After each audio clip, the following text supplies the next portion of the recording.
Yeah, really excited. Tip off on the plains on Monday. Another sellout crowd. I'm not sure how many years in a row now. Is it 71 in a row, which is obviously incredible. So no, excited that we got 10 new guys that get to play in front of the jungle, and obviously in front of the Auburn family. I know they've been really looking forward to it and have had great support in our first two exhibitions. Obviously up in Birmingham, and then a late one last night in Atlanta. So excited for our guys to obviously play a really good Bethune Cookman team. Last night we played a team that was preseason picked to win the American, and Bethune Cookman is preseason picked first in the SWAC, and it's a team that last year finished winning 10 of their last 13. They beat the Alabama State team that we played in the NCAA tournament in the first round twice last year. So Bethune Cookman probably while they finished third in the SWAC, they probably finished as the hottest team in the SWAC. And Coach Theus has done a really good job there. Got a lot of really talented guys on the roster this year. They have McDonald's All-American, Artero Morris, who transferred in, was a guy that's been at Texas and Kansas, former McDonald's All-American, and he might be the third or fourth best player on their team, and he's really good. So it just speaks to, the depth of that team. It's going to look a lot like Memphis as far as their guards' abilities to get downhill. Their guards are going to be a lot bigger. They may not be as tall or as long on the inside, but as far as their, ability to get downhill, they probably have better shooters. Jordan Johnson's a kid that really lights it up. They made 10 threes in an exhibition against Stetson. So, they got a grad transfer. Dr. Bradley is his name. It's a phenomenal name. He's a SWAC preseason defensive player of the year, and he's never played in the SWAC before. So, a guy that's transferring in from a different conference, you watch him on film, and he looks like an NBA player. And I'm not sure if he's going to be available for the game, but man, at Pine Bluff last year, like averaged 19 and basically averaged a double double, almost averaged 20 and 10 in 18 games. Does a lot of really good things. But no, they got a couple really good returners. Daniel Rousen is a really good back to the basket player that does a lot of really good things for them. So we're gonna have our hands full in our first one. So excited about the challenge. Obviously, excited to play in front of our home crowd, and looking forward to kind of building off what we were able to see last night.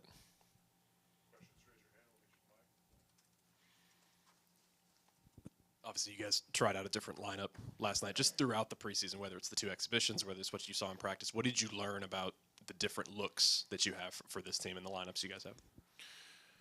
Yeah, I mean, against Oklahoma State, the starting lineup that we had last night actually played together in the Oklahoma State game and didn't play great together. But that lineup played really well at the beginning of both halves last night. Now, was part of that because we mixed in some zone, maybe. But I just think, one of the things that was really positive from my standpoint was, we learned a lot in the Oklahoma State game of what we need to improve on. And I thought in the 2 weeks that we had to kind of prep for the next game, I think there was some real buy-in.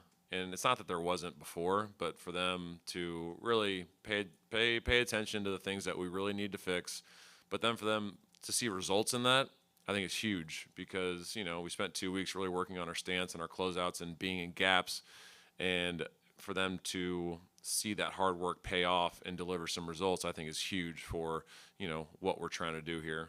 And but we still have a lot of stuff that we got to learn from. We got to obviously we got to clean up a lot of things on the offensive and defensive end. But it was great to see different lineups having some success together against a team that had a lot of talented players. So.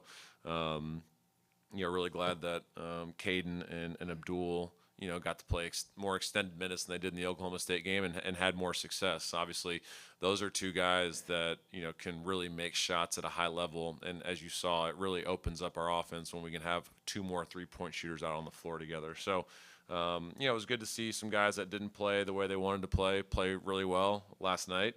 And it just continues to build confidence that we can play 8, 9, 10 guys when we need to. Steve, I know it's still early, but I think one of the things you mentioned the other day was you wanted to see how they would retain the scouting report and then put it into action. How have you what are some takeaways maybe through a couple games on that part of it? Yeah, the main thing that stood out to me last night was, we really talked about transition defense, and I thought there was multiple efforts in transition of guys just rallying to the ball and just making that. We told them they got to see 10 eyes every single time in transition. And there's multiple possessions where I thought our guys just sprinted back and just built a wall and got into gaps. That was really important. I thought the first 28 minutes, our checkouts were pretty good, right? Late in the game, the last 12 minutes, obviously we got a lot to work on. We were leaking out a little bit too much. But I thought, for the first 28 minutes, I thought we did a good job of checking out. I thought our transition defense was really good. I thought our closeouts were better for the most part. We still had a couple of bad ones where we just left the gate open and let them just drive right downhill. But for the most part, we backed up our pickup point a little bit because, Memphis was very quick. They were trying to get paint touches. So, knowing who you're closing out to, right, is important in scouting reports, personnel defense. I thought we did a pretty good job of that, running shooters off the line and making them do things they didn't want to do, but then also, on some of their non-shooters, closing out short and making them take contested jump shots and then being able to rebound. So I thought transition defense, blockouts, and then, personnel closeouts were all really, really good, and I thought our guys did a better job of that in this scout, and we're going to have to do it again because, we got another team that has got a mixture of really good shooters and really good drivers. So got to continue to harp on these things, build on these things, and retain these things for us to have some success. It looked like there when you guys were running zone that y'all were still getting defensive rebounds off of that well, and I know that's always a big concern on there. How well do you think you guys did that? I know towards the end, offensive rebounding kind of got you, but it looked like when y'all were in zone, y'all were doing a good job of, at least putting bodies on bodies and getting up there. Yeah, I thought our bottom guys, the bottom three guys in the zone did a good job. Our top two guys have to do a better job. I think that's something that we're going to watch in film today is our top two guards, while they did a good job at the top of the zone, they didn't do a very good job at checking out. So we got a little lucky a few times that the ball bounced in the right areas for us to get those. But, you saw the first possession, they get into their zone offense, they throw it to the short corner, and they shoot a 15-foot jump shot. That's exactly what you want them to do in a zone, and he misses it, and we had good checkouts on the backside. So, yeah, I thought, zone is susceptible to offensive rebounds, like you said, but I think, we did a pretty good job, our bottom three guys, of finding bodies and hitting people. Our top two guys then got to get in the fight and go clean it up. So, got to do a little bit better job there. But yeah, I mean, the zone was effective. It's going to be effective. It was the second game of a scrimmage season. It's they don't have anything in right now. So let's not what did I say a month ago? If we win by 20, don't freak out and think we're going to a national championship. If we lose by 20, we're not going to go 0-30 this year. So can't get too high, can't get too low on the results of these games. You look all around the country and you kind of see, Kentucky beats Purdue, and then they lose to a good Georgetown team, right? There's Cincinnati beats Michigan, right, and then gets blown out by Arkansas. So it's you just gotta, right? You gotta stay consistent with what we're doing day in and day out. But I thought the zone was a nice wrinkle, and it's something that we're gonna have to do this year to kind of keep teams off balance. Especially with not a lot of size interiorly. It was great because when they did beat us, we did have size at the rim in the zone that we were able to contest shots, or they were trying to throw lobs, or they were making errant passes. That's where the zone obviously really helps you defensively, and we did a great job of creating offense from our defense, but then we converted that offense. I think we scored 25 points in the first half off a turnover. So overall, zone was good, but we got to obviously know that as the year goes on, teams are going to have better zone offenses that we're going to go against.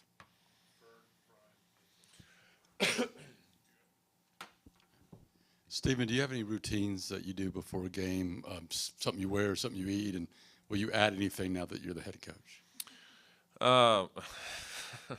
No, not yet. It's an adjustment because when you're an assistant, pregame, you're constantly doing stuff, you're helping out in pregame warm-ups, you're making sure the guys are where they need to be, you're out on the floor.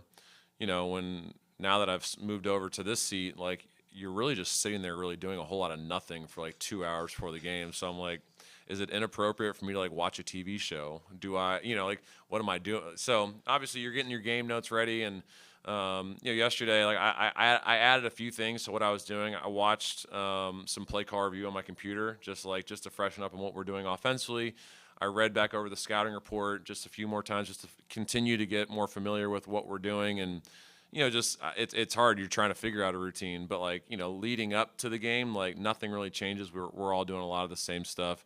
Obviously just a little more, just a little more pressure, right? And that's just stuff that you got to deal with. But yeah, it's funny because I'm sitting there in the locker room and I'm just like, the hell am I supposed to be doing right now? So just kind of working through that right now.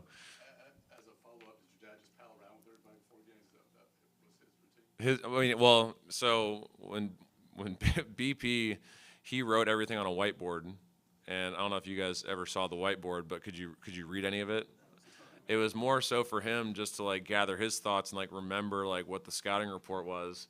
So he would spend like a good 30 minutes like getting the board ready. Well, I've kind of switched it to like a PowerPoint, and it's little, it's not as busy. It's a little more like bullet point, and I speak on those things.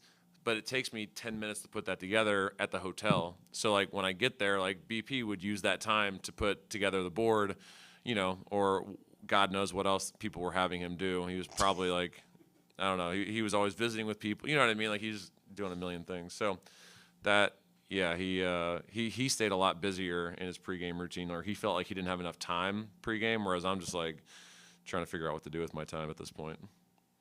Sort of a similar question to that. I mean, you've mentioned how invested you guys have been in trying to make improvements from one exhibition to the other. Like, for you, moving from the assistant seat now to head coach, has it felt that different so far from a preparation standpoint? Do you expect it to really feel that different once the season starts? Because what has been the biggest difference for you? Yeah, I mean, game one, I talked about this. I didn't feel as prepared just because I had so much going on leading up to that game. Obviously with the press conference and media days and just all the different things that you got to do when you slide 8 inches over to that next seat.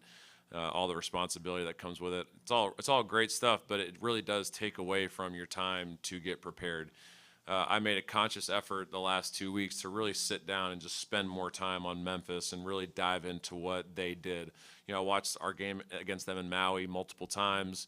Obviously, I watched the Arkansas game a couple times, and then one other game from last year against a team that did a lot of similar things that we do. So it felt a lot more normal. I felt a lot more prepared going into this game. So I think, the preparation as an assistant is obviously it's still going to be different because you still have a lot more things that require your attention as a head coach. But I think as the season goes on and things start to slow down a little bit, I think I'll be able to find my routine and kind of get my feet settled and, be able to, handle it as I go. But yeah, I mean, it's definitely different, but that's why you got to have a great staff. You got to lean on those guys to, keep you prepared. And, Coach Burgomaster had the scout against Memphis and did a phenomenal job. So that's why you build a great staff to make sure that, you're prepared to get you ready for those games.